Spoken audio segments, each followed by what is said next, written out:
pessoal, sejam bem-vindos à segunda aula baseada no livro Alice no País do Qubit. Eu sou Ilma Vasconcelos, professora do Departamento de Engenharia de Teleinformática. E antes de começarmos, eu gostaria que a gente matutasse um pouquinho sobre algo bem simples, os números que a gente usa no dia a dia. Quando a gente faz conta, escreve o preço de alguma coisa, anota o número do telefone de alguém, a gente está usando o sistema decimal, que tem aqueles 10 símbolos que a gente já conhece. 0, 1, 2, 3, vai até 9. E aí surge uma pergunta que é interessante. Se a gente já tem esse sistema que funciona tão bem, não seria mais fácil para os computadores também usarem esse sistema decimal, usarem esses 10 números como base? Na prática, a gente sabe que não é isso que acontece. Os computadores usam apenas 2 símbolos, 0 e 1. E é justamente isso que torna possível armazenar e processar praticamente tudo que a gente tem no mundo digital. Texto, foto, vídeo, música, jogos, tudo. Tudo que está dentro de um computador acaba sendo representado como sequências enormes de zeros e uns.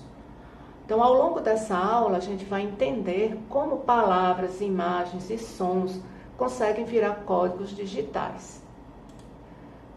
Mas antes de entendermos por que os computadores usam apenas 0 e 1, vale a pena a gente olhar rapidamente um pouquinho para a história da computação. Olhar rapidamente, prometo, como os computadores evoluíram ao longo do tempo. Os primeiros dispositivos de cálculo que podemos chamar de computadores, eles eram totalmente mecânicos. Eles funcionavam usando peças físicas, como alavancas, polias, engrenagens. Cada operação dependia literalmente do movimento dessas partes. Essas máquinas conseguiam automatizar alguns cálculos, mas tinham muitas limitações. Eram lentas, complexas de construir e, claro, sujeitas a falhas mecânicas. Mais tarde surgiram os computadores eletromecânicos, especialmente ali a partir das décadas de 1930, 1940. Essas máquinas ainda tinham partes mecânicas, mas começaram a incorporar componentes elétricos, como os relés. Isso permitiu que certas operações fossem realizadas de forma mais rápida e mais automática.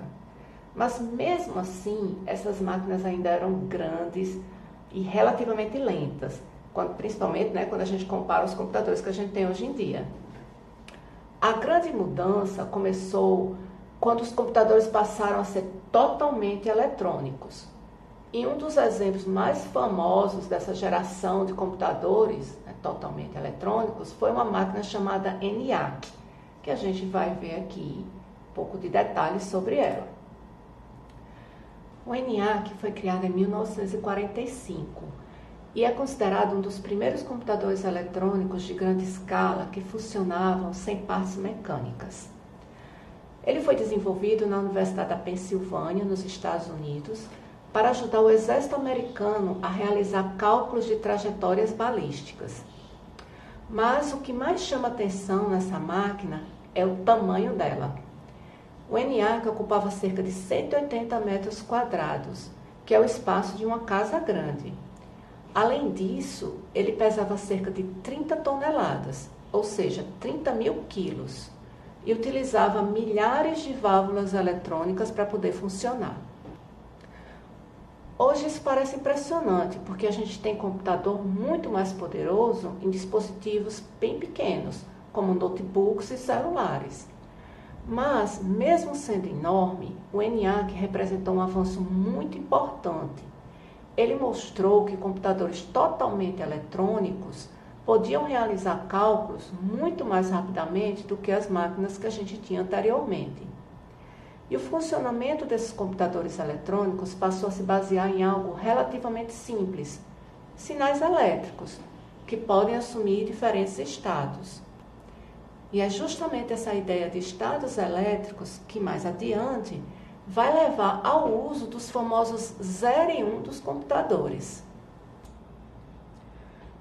No slide anterior, vimos que o ENIAC ocupava uma casa inteira. Uma das razões para esse tamanho gigantesco era a tecnologia que era usada na época, que eram as válvulas eletrônicas. As válvulas funcionavam como interruptores eletrônicos que controlavam a passagem de corrente elétrica. Elas permitiam que os computadores realizassem cálculos, mas tinham vários problemas. Primeiro, elas eram grandes e pesadas. Também eram frágeis e quebravam com certa facilidade. Consumiam muita energia e esquentavam bastante. Além disso, eram caras. Por causa disso, computadores como o ENIAC precisavam de milhares de válvulas, o que fazia com que ocupassem salas inteiras. Aí essa situação começou a mudar em 1947, quando o transistor foi inventado. O transistor faz basicamente o mesmo papel que as válvulas faziam, que é controlar os sinais elétricos, mas de uma forma muito mais eficiente. Comparado às válvulas, os transistores são pequenos, mais confiáveis, consomem menos energia e produzem muito menos calor. E essa mudança teve um impacto enorme. Graças a esses transistores, os computadores puderam se tornar mais rápidos, mais baratos e muito menores.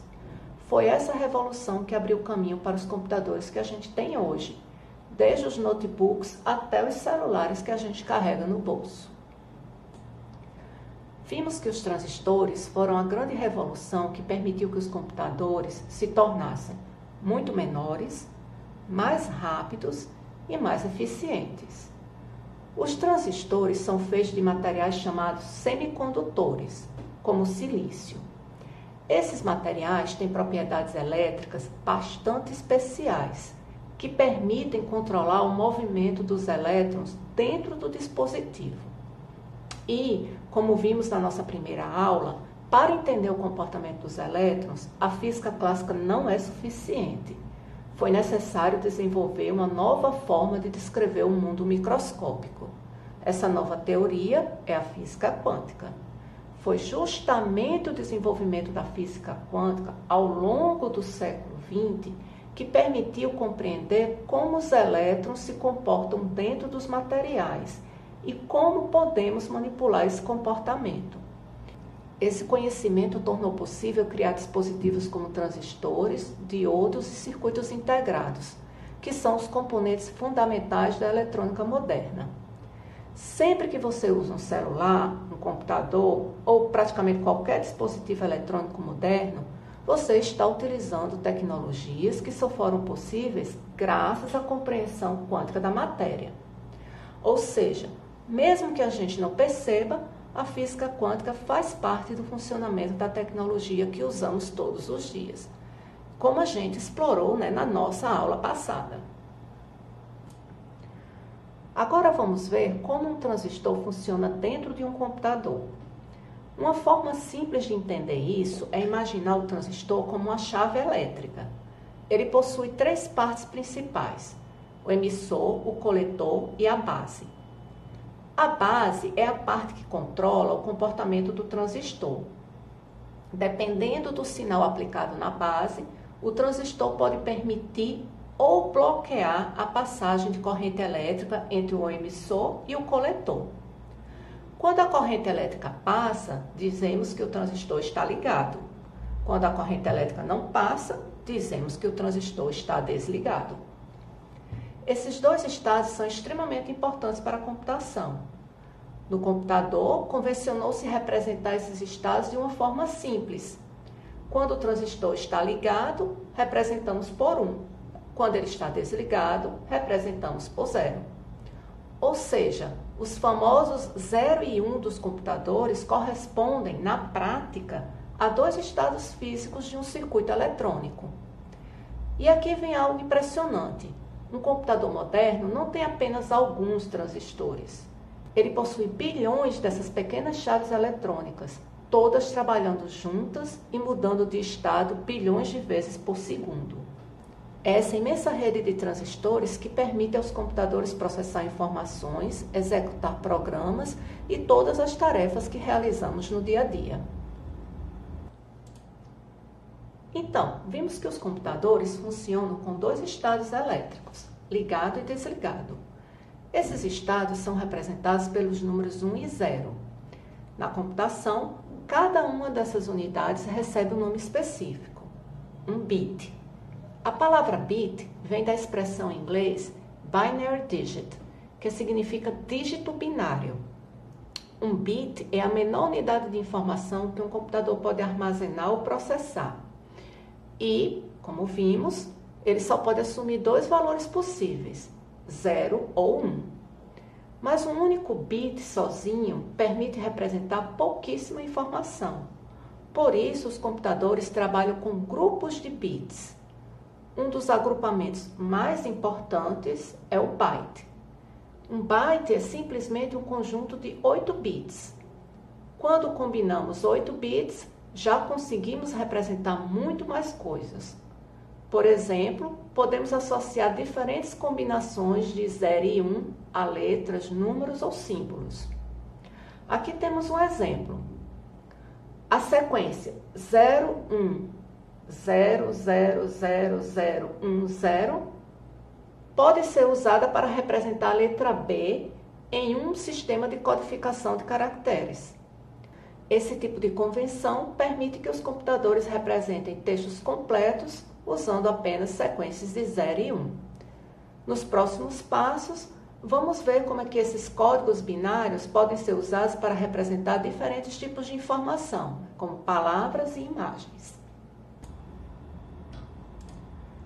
Mas antes de explorar o sistema binário, vamos relembrar detalhes do sistema decimal. O sistema decimal que usamos hoje não surgiu de uma vez só, nem em um único lugar. Ele tem suas origens principalmente na Índia, onde matemáticos desenvolveram a ideia de representar números usando símbolos e, principalmente, o conceito do zero, que foi uma inovação extremamente importante. Ao longo do tempo, esse conhecimento se espalhou para outras regiões, incluindo a China e o mundo árabe, onde foi estudado, aprimorado e difundido. Depois disso, esse sistema chegou à Europa, especialmente durante a Idade Média, e aos poucos substituiu outros sistemas de numeração que eram mais difíceis de usar, como os números romanos. Com o tempo, o sistema decimal se tornou padrão em praticamente todo o mundo. E é justamente esse sistema que usamos até hoje para escrever números no nosso cotidiano. Vamos entender melhor como esse sistema funciona, especialmente a ideia de posição, que será essencial para compararmos com o sistema binário. A ideia central é a seguinte: nós organizamos os números fazendo agrupamentos de 10 em 10. Começamos com os algarismos de 0 até 9. Mas o que acontece quando chegamos no 9 e precisamos representar uma quantidade maior? Em vez de a gente criar um novo símbolo, a gente faz um agrupamento. Por exemplo, quando passamos de 9 unidades, formamos uma dezena. É isso que o número 10 significa: uma dezena e 0 unidades. Da mesma forma, 16 significa uma dezena e 6 unidades. 57 significa 5 dezenas e 7 unidades. Ou seja, estamos sempre agrupando de 10 em 10. E esse processo continua. Quando temos 10 dezenas, formamos uma centena. Por exemplo, 246 pode ser interpretado como 2 centenas, 4 dezenas e 6 unidades. Isso mostra algo muito importante. O valor de cada algarismo depende da posição que ele ocupa no número. É por isso que dizemos que o sistema decimal é um sistema posicional. Essa ideia de agrupamento e posição é o que permite representar qualquer número usando apenas 10 símbolos. No slide anterior, vimos que o sistema decimal funciona por meio de agrupamentos de 10 em 10. Agora vamos organizar melhor esses agrupamentos. Cada posição de um número recebe o nome de ordem. Por exemplo, unidades, dezenas, centenas. Cada uma dessas posições é uma ordem. Quando agrupamos essas ordens de 3 em 3, formamos o que chamamos de classes. Por exemplo, unidades, dezenas e centenas formam a classe das unidades simples.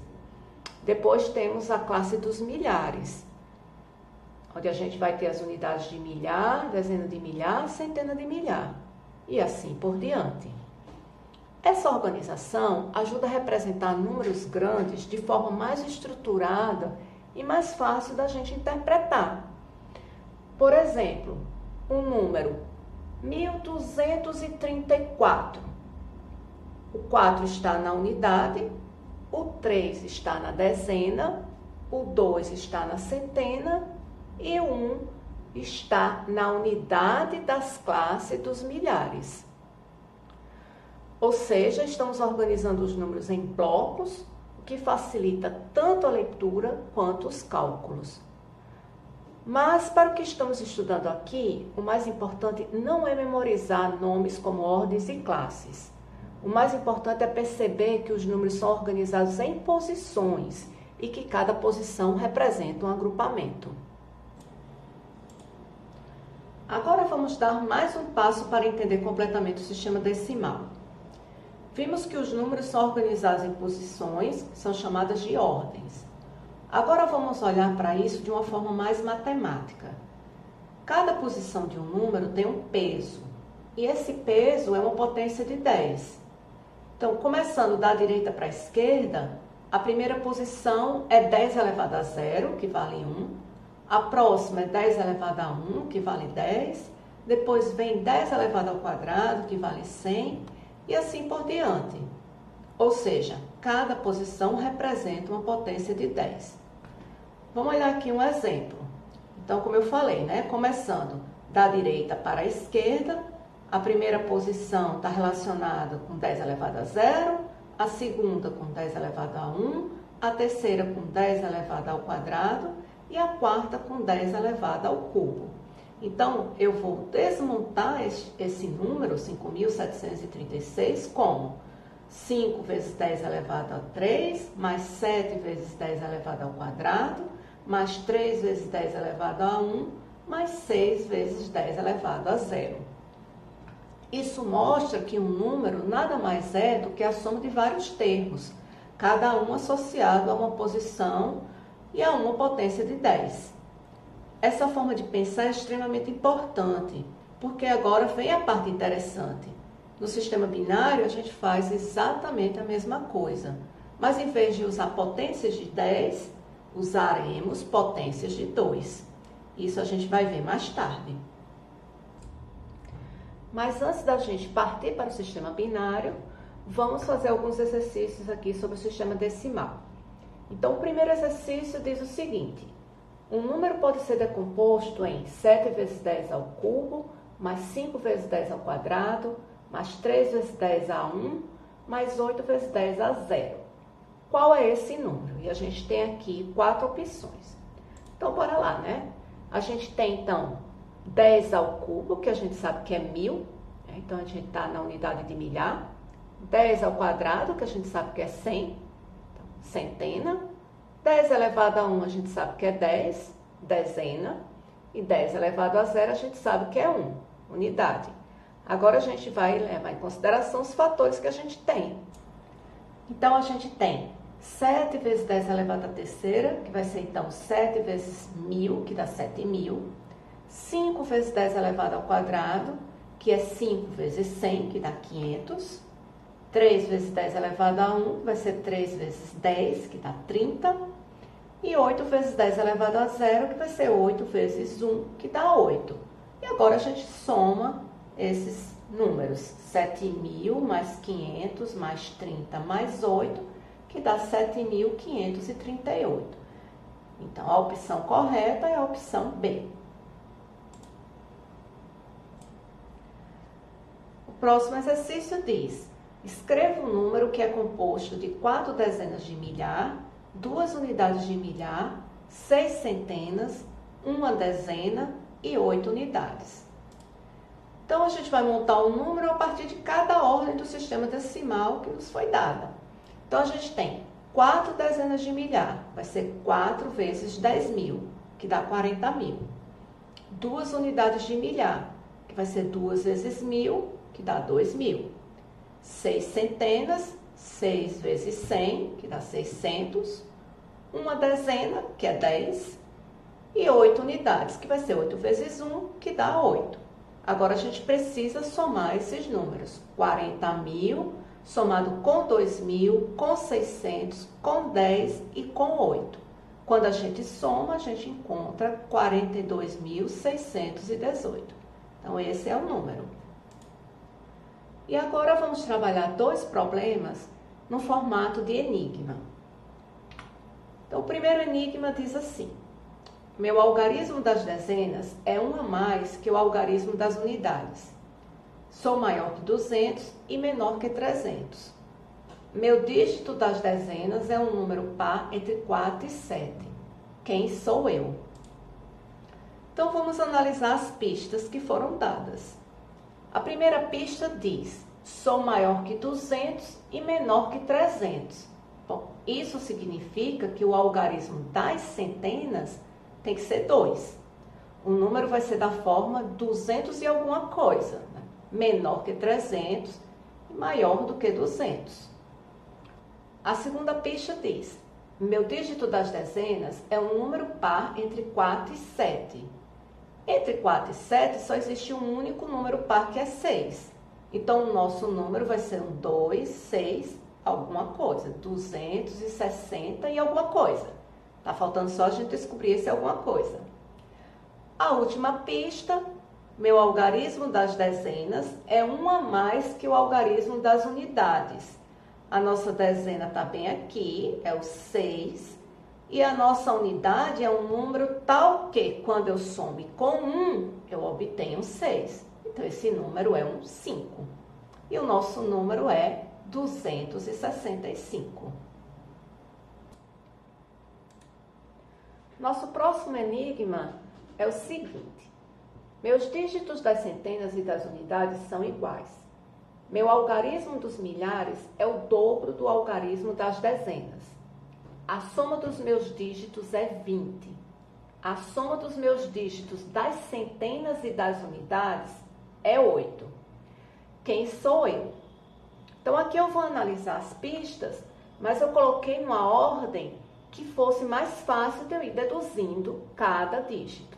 Então, aqui a primeira pista que eu usei foi que meus dígitos das centenas e das unidades são iguais. Então, eu vou chamar esse dígito de x. Então, eu tenho um x lá na posição das centenas e um x lá na posição das unidades.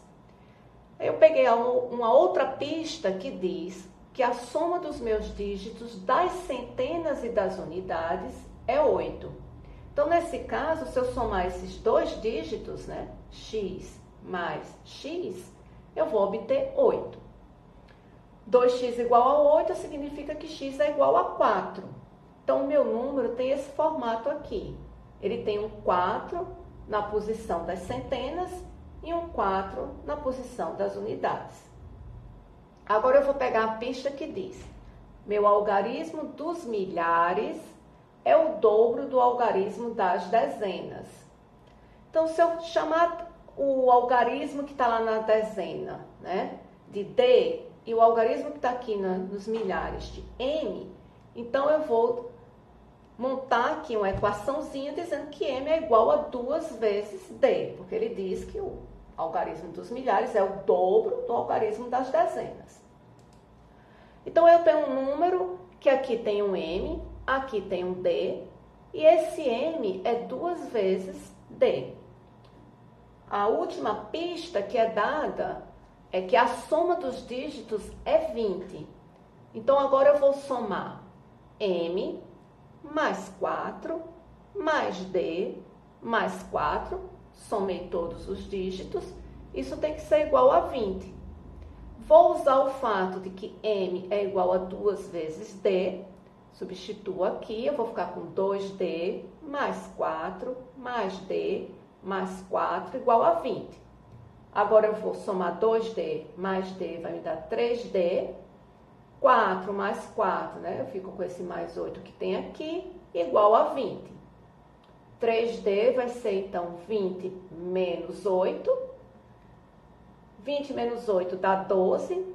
3D é igual a 12, significa que D é igual a 12 dividido por 3, ou seja, D é igual a 4.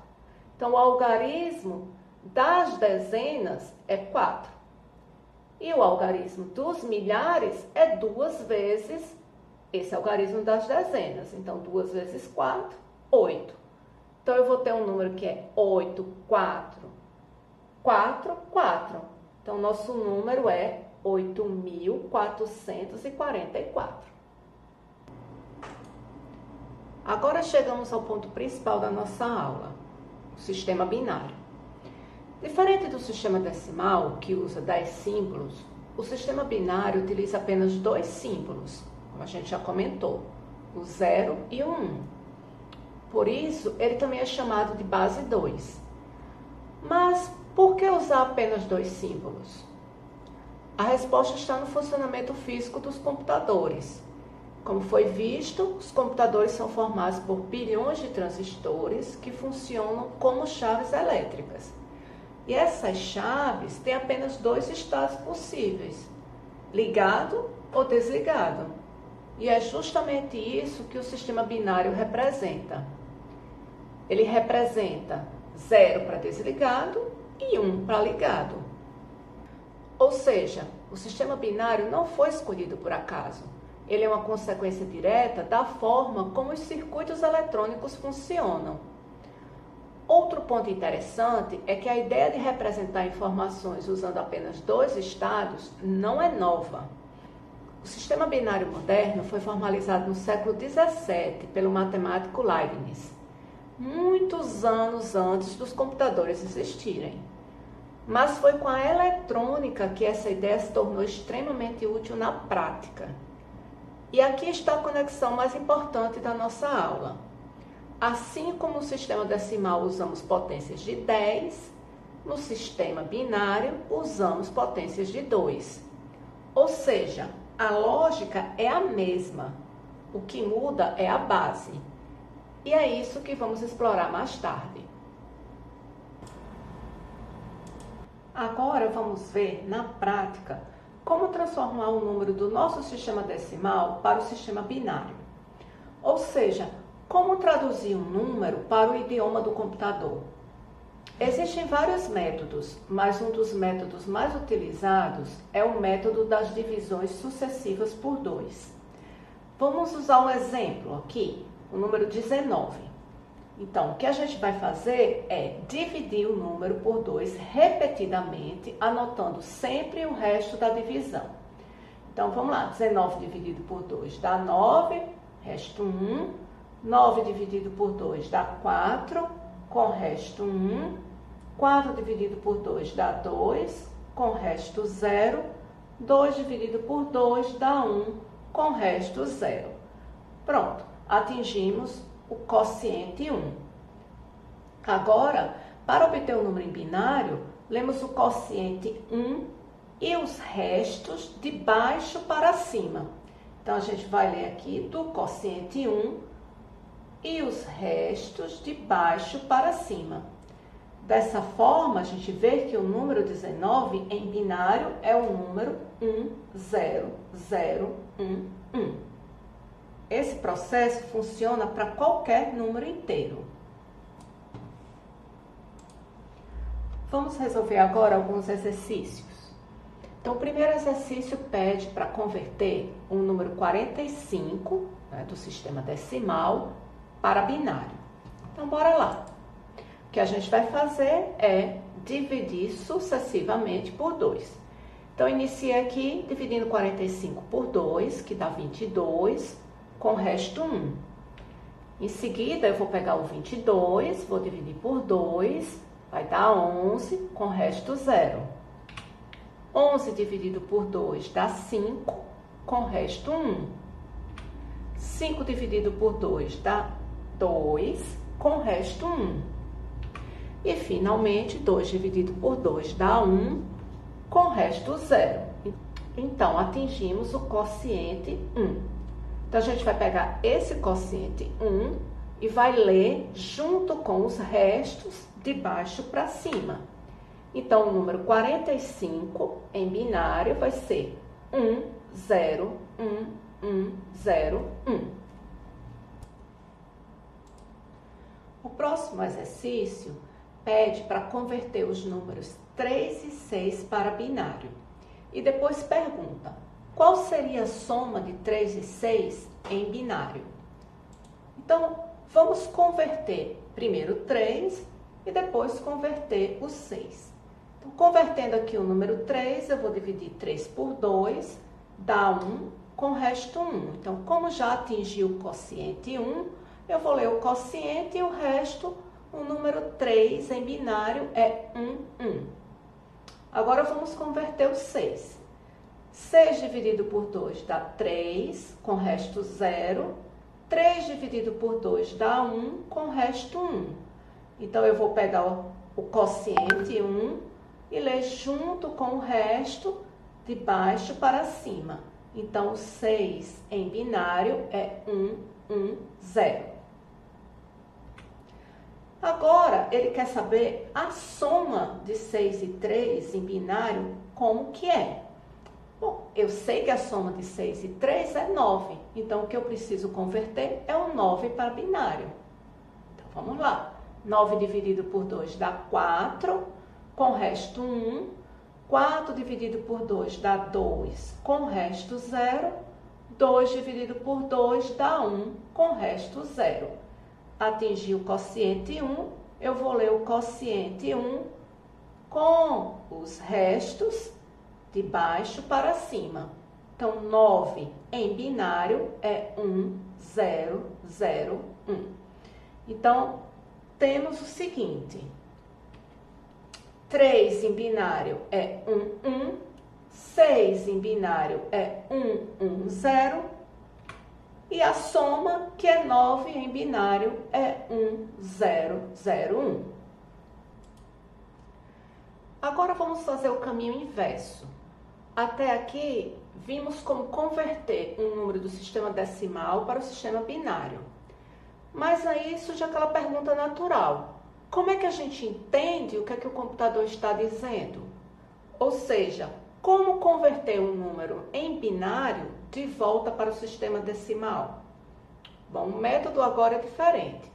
Em vez de dividir, como a gente estava fazendo, a gente vai usar a ideia de potências, que já foi uma ideia que a gente usou anteriormente. Então, cada posição do número binário corresponde a uma potência de 2, começando da direita.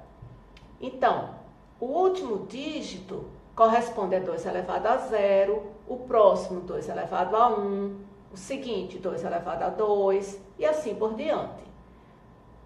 Aí depois disso a gente vai multiplicar cada bit pelo valor da sua posição. Por exemplo, vamos chamar aqui o número 10011. Então, a potência de 2 correspondente, que vai começar aqui na direita, para esse dígito é 2 elevado a 0. O seguinte, 2 elevado a 1. O próximo, 2 elevado a 2. Logo depois, 2 elevado ao cubo. E em seguida, 2 elevado à quarta. Agora, o que a gente vai fazer é multiplicar cada bit pela potência de 2 correspondente. Então, eu vou ter 1 vezes 2 elevado a 0. 1 vezes 2 elevado a 1. 0 vezes 2 elevado ao quadrado. 0 vezes 2 elevado ao cubo.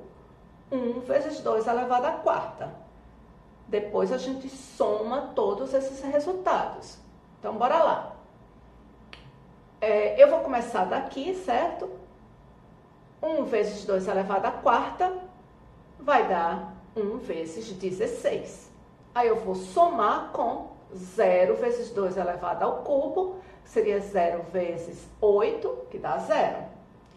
Somar com 0 vezes 2 elevado ao quadrado, que seria 0 vezes 4, que dá 0. Vou somar em seguida com 1 vezes 2 elevado a 1, que é 2, então vou somar com 1 vezes 2, que dá 2. E por último, vou somar com 1 vezes 2 elevado a 0, que é 1. Então, 1 vezes 1 dá 1. Então, agora a gente soma todo mundo. 16 mais 0, mais 0, mais 2, mais 1. que dá 19. Então, como a gente tinha visto, 110011 é o número 19 em binário. Então, agora o que a gente tinha era esse número em binário e a gente converteu para decimal. E vamos então trabalhar esse exercício. O exercício diz: converta 011001100 de binário para decimal.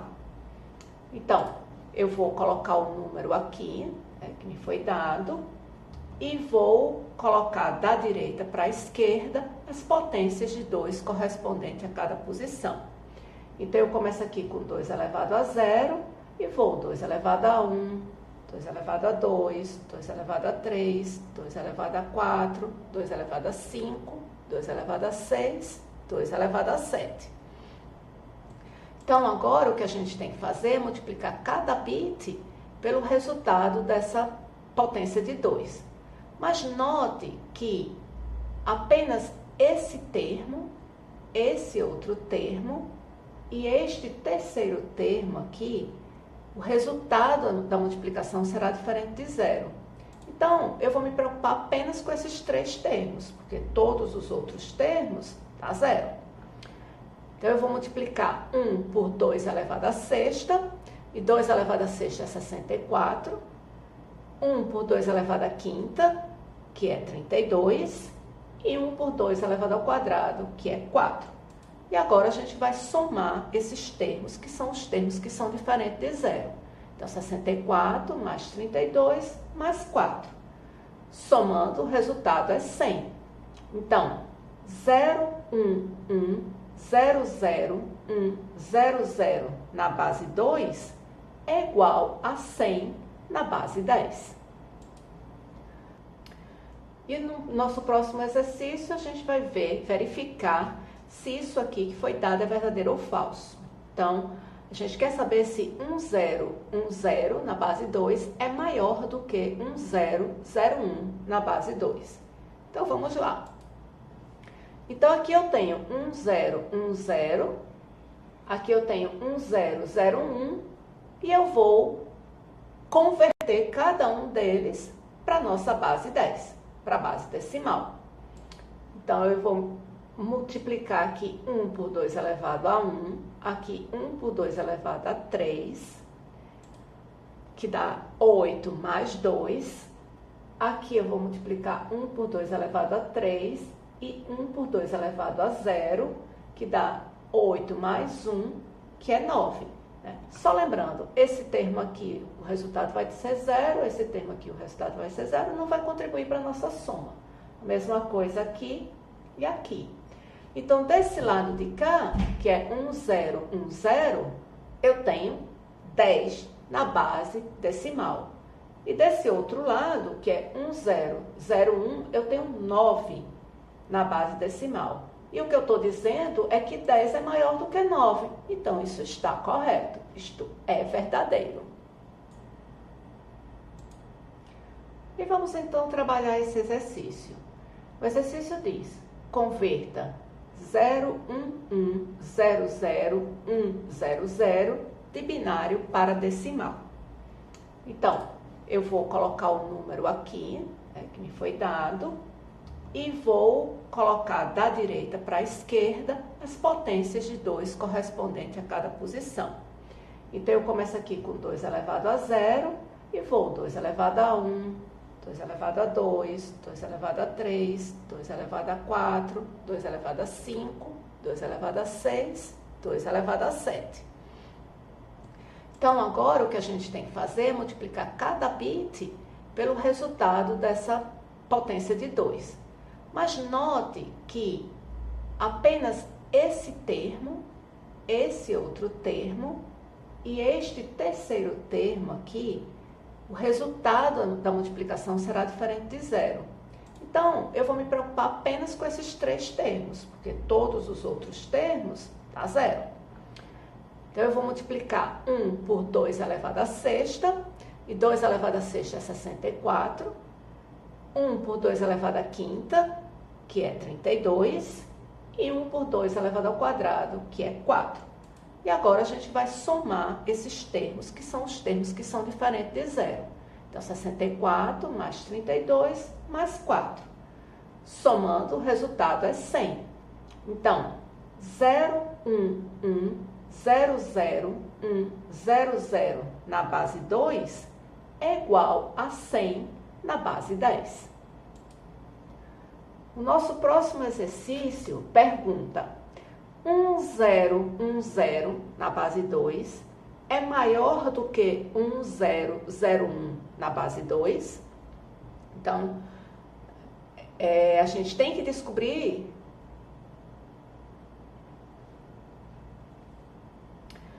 e no nosso próximo exercício a gente vai verificar se isso aqui que foi dado é verdadeiro ou falso. Então, a gente quer saber se 1, 0, 1, 0 na base 2 é maior do que 1, 0, 0, 1 na base 2. Então, vamos lá. Então, aqui eu tenho 1, 0, 1, 0. Aqui eu tenho 1, 0, 0, 1.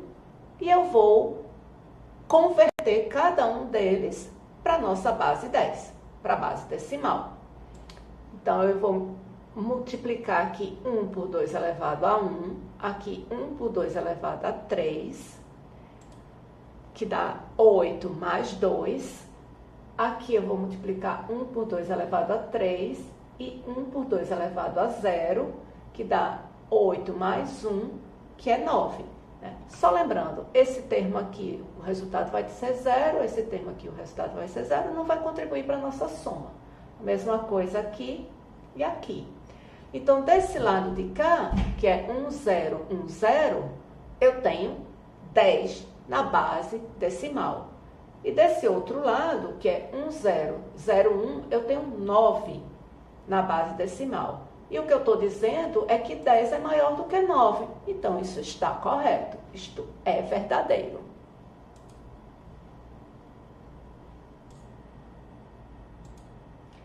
E vamos então trabalhar esse exercício.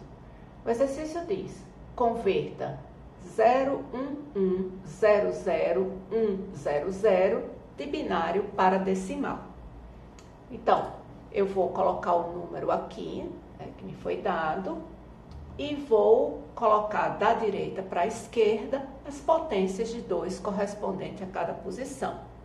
Então, eu começo aqui com 2 elevado a 0 e vou 2 elevado a 1, 2 elevado a 2, 2 elevado a 3, 2 elevado a 4, 2 elevado a 5, 2 elevado a 6, 2 elevado a 7. Então, agora o que a gente tem que fazer é multiplicar cada bit pelo resultado dessa potência de 2.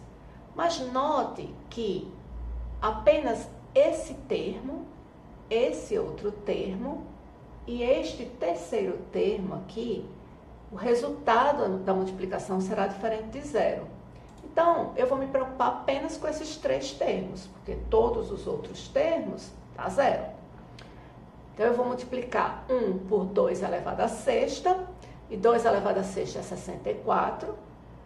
1 por 2 elevado à quinta, que é 32, e 1 por 2 elevado ao quadrado, que é 4. E agora a gente vai somar esses termos, que são os termos que são diferentes de 0. Então, 64 mais 32 mais 4. Somando, o resultado é 100. Então, 0, 1, 1, 0, 0, 1, 0, 0 na base 2 é igual a 100 na base 10. O nosso próximo exercício pergunta: 1, 0, 1, 0 na base 2 é maior do que 1, 0, 0, 1 na base 2? Então, a gente tem que descobrir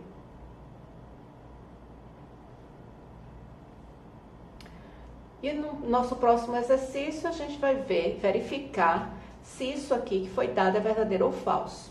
Então, a gente quer saber se 1, 0, 1, 0 na base 2 é maior do que 1, 0, 0, 1 na base 2. Então, vamos lá. Então, aqui eu tenho 1, 0, 1, 0. Aqui eu tenho 1, 0, 0, 1. E eu vou converter cada um deles para a nossa base 10, para a base decimal. Então, eu vou multiplicar aqui 1 por 2 elevado a 1, aqui 1 por 2 elevado a 3, que dá 8 mais 2. Aqui eu vou multiplicar 1 por 2 elevado a 3 e 1 por 2 elevado a 0, que dá 8 mais 1, que é 9. Né? Só lembrando, esse termo aqui, o resultado vai ser 0, esse termo aqui, o resultado vai ser 0, não vai contribuir para a nossa soma. A mesma coisa aqui e aqui. Então, desse lado de cá, que é 1, 0, 1, 0, eu tenho 10 na base decimal. E desse outro lado, que é 1, 0, 0, 1, eu tenho 9 na base decimal. E o que eu estou dizendo é que 10 é maior do que 9. Então, isso está correto. Isto é verdadeiro. Até agora, vimos como números podem ser representados em binário. Mas os computadores não lidam só com números. Eles lidam com textos, mensagens, nomes, tudo o que usamos o tempo todo. Então, como que um computador lê letras, se ele só entende números? A resposta é, ele não lê letras diretamente. Para o computador, letras simplesmente não existem. Tudo precisa ser convertido em números primeiro. E é aí que entra o ASCII, que é uma tabela que associa um número a cada caractere. Ou seja, cada letra, número ou símbolo recebe um código numérico. Por exemplo, a letra A é representada pelo número 65, a letra B pelo número 66, a letra C pelo número 67. Mas o computador não para aí, esses números ainda são convertidos para binário. Então, na verdade, A, que é representado pelo número 65, né, no nosso sistema decimal, ele é, para o computador, o 0, 1, 0, 0, 0, 0, 0, 1. Aí a B, 66, 0, 1, 0, 0, 0, 0, 1, 0. Ou seja, quando a gente digita uma letra, o computador está, na verdade, armazenando uma sequência de zeros e uns. E isso significa que um texto inteiro nada mais é do que uma longa sequência de números em binário. E essa ideia não vale só para texto. Imagens, músicas, vídeos, tudo, absolutamente tudo dentro de um computador é representado dessa forma. E vamos então fazer esse exercício. O exercício pede para a gente escrever Alice em binário. Então, eu peguei aqui um pedaço da tabela ASCII para a gente poder olhar cada caractere, qual é o binário correspondente. Então, eu vou começar com o A maiúsculo, que está aqui, e o seu binário correspondente, e escrevi. Próximo vai ser o L minúsculo, que está aqui, é o 011 01100. Coloquei ao lado. Façam o mesmo com o I, tá aqui. Seguido agora sim do C, olho na tabela. E por último a letra E.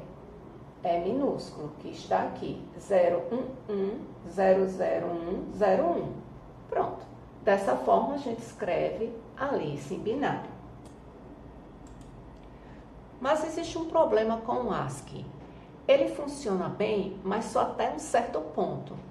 Porque ele foi criado pensando principalmente no inglês. Ou seja, ele não consegue representar corretamente todas as línguas do mundo.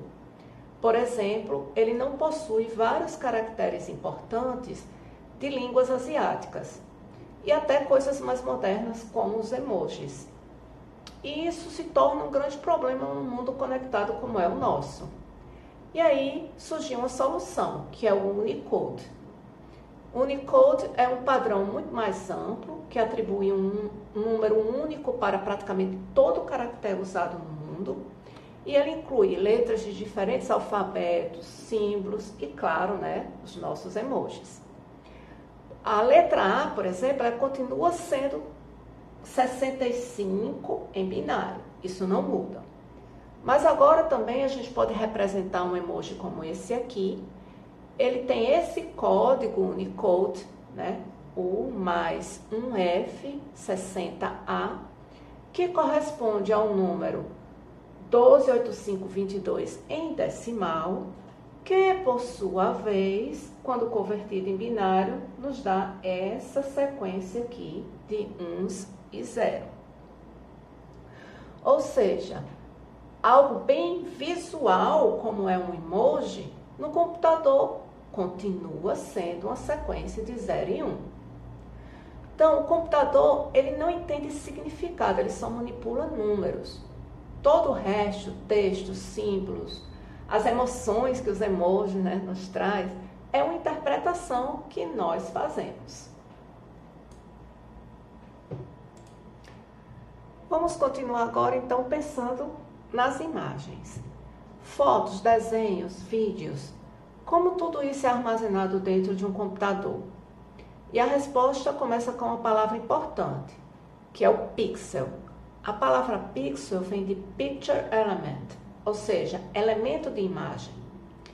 Um pixel é o menor ponto que forma uma imagem digital.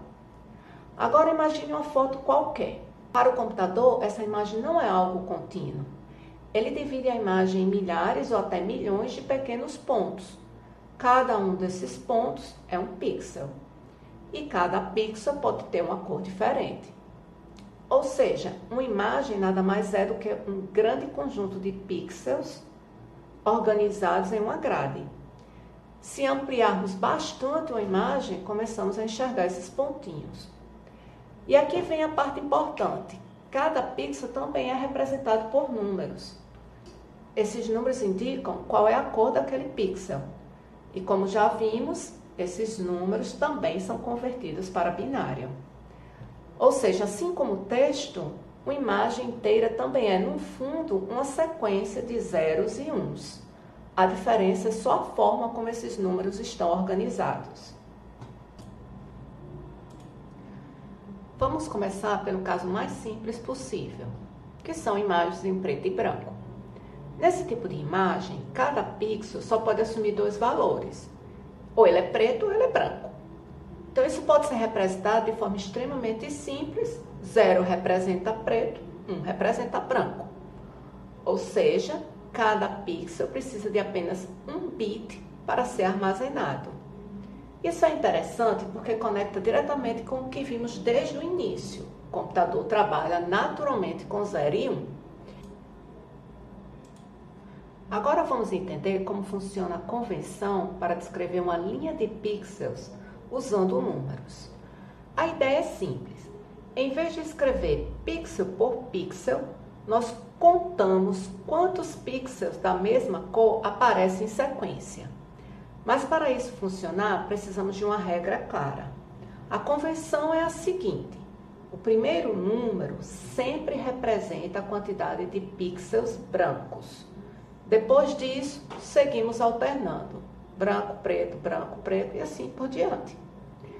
Agora, pode surgir uma dúvida importante. E se a linha começar com pixels pretos? Nesse caso, a gente começa com 0.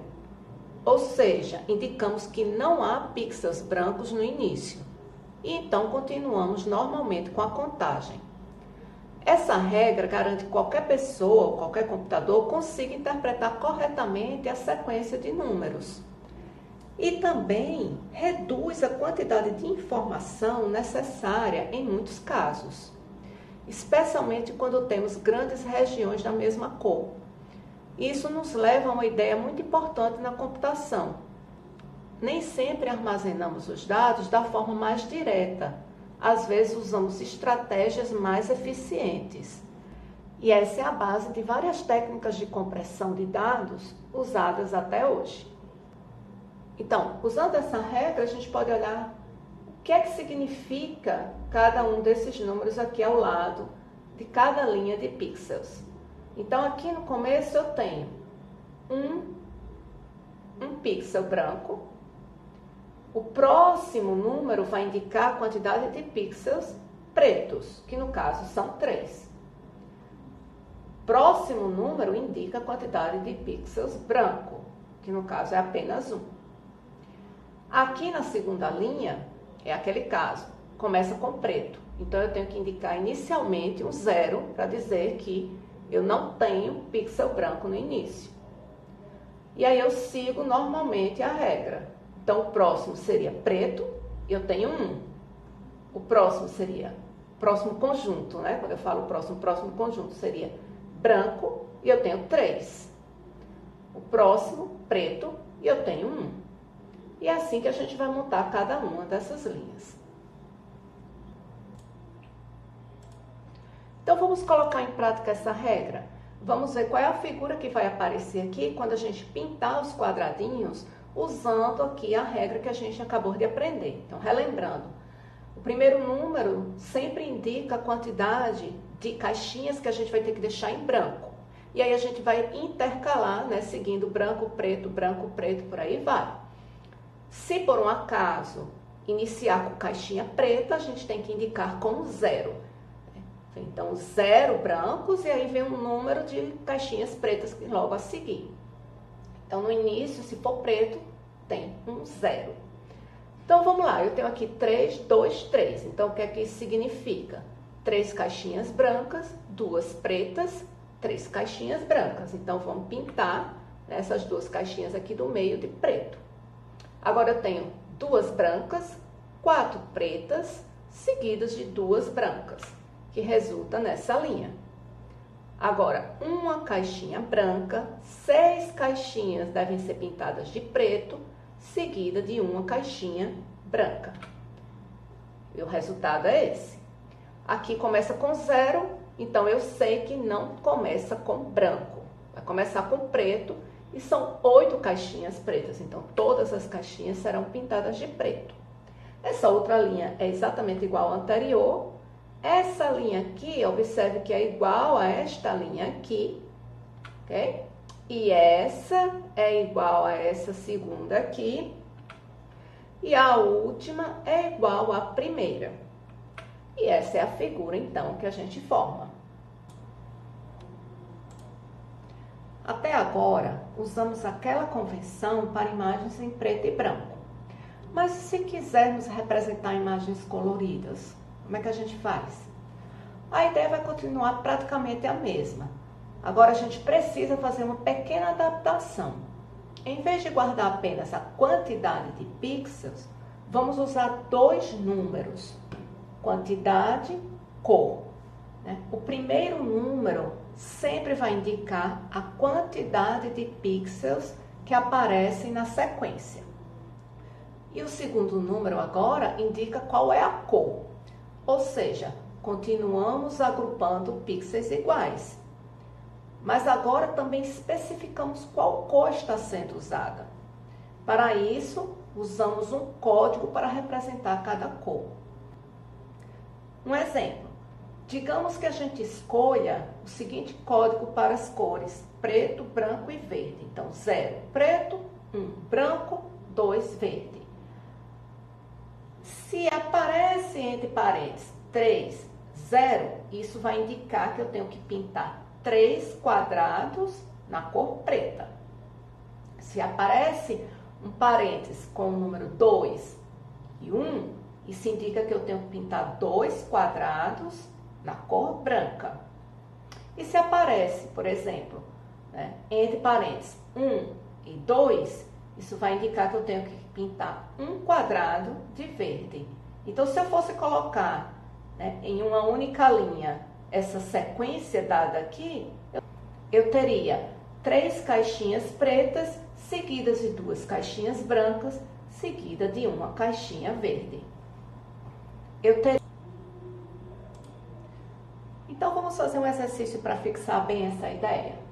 Então, aqui o código de cores é o seguinte: 0 preto, 1 amarelo, 2 vermelho. Então, lembrando sempre que dentro de cada parênteses eu vou ter a quantidade de caixinhas e a cor. Então, aqui na minha primeira linha, eu preciso pintar 11 caixinhas. De que cor? De amarelo, que é o código para 1. Então, eu faço isso. Agora, eu tenho uma sequência. A sequência é 2 caixinhas na cor 1, que é amarelo, uma caixinha na cor 2, que é vermelho, 5 caixinhas na cor 1, que é amarelo, uma caixinha na cor 2, que é vermelho, seguido de 2 caixinhas na cor 1, que é amarelo. Então, se a gente organiza isso aqui, vai passo a passo, então eu vou ter 2 caixinhas amarelas, uma caixa vermelha, 5 caixas amarelas, uma caixa vermelha e 2 amarelas. Na próxima linha, eu vou ter uma caixa amarela, 2 caixas vermelhas, 5 caixas amarela, 2 caixas na cor 2, que é vermelho, então 2 caixas vermelhas e uma caixa amarela. Na linha seguinte, eu tenho 3 caixas na cor 1, que são 3 caixas, então, amarelas, uma caixa na cor 2, então, é uma caixa vermelhinha, uma caixa na cor 0, então, é uma caixa preta, uma caixa na cor 2, que é vermelha, uma caixa preta, né, o 0 é preto, uma caixa vermelha, 3 caixas na cor 1, 3 caixas amarela. Agora, na próxima linha, 4 caixas na cor 1, então 4 caixas amarelas, 3 caixas na cor 2, 3 caixas vermelhas, 4 caixas na cor 1, 4 caixas amarelas. Na linha seguinte, 3 na cor amarela, 5 na vermelha, cor vermelha, 3 na cor amarela. Essa próxima linha, ela é exatamente igual à segunda linha aqui. Tá vendo? 2, 1, 1, 2, 5, 1, 1, 2, 2, 1. Então, como eu já sei como é que pinta, vou só repetir. E a última linha é igual à primeira. Então, a nossa imagem é esse caranguejinho aqui. Até aqui, usamos uma forma simplificada de representar cores. A ideia de usar números como 0, 1, 2 para indicar cores diferentes ajudou a entender o conceito. Mas na prática, o computador faz algo mais sofisticado. Ele usa um sistema chamado RGB. RGB vem de 3 cores de luz. O R de red, né? Ou seja, vermelho. O G de green, ou seja, de verde. E o B de blue, ou seja, azul. A ideia é que cada pixel da imagem é formado por uma combinação dessas 3 cores. E para cada uma delas, o computador atribui um número. Esses números variam de 0 até 255. Por exemplo, um pixel pode ser representado como 120, 200, 45. Isso significa 120 unidades de vermelho, 200 unidades de verde e 45 de azul.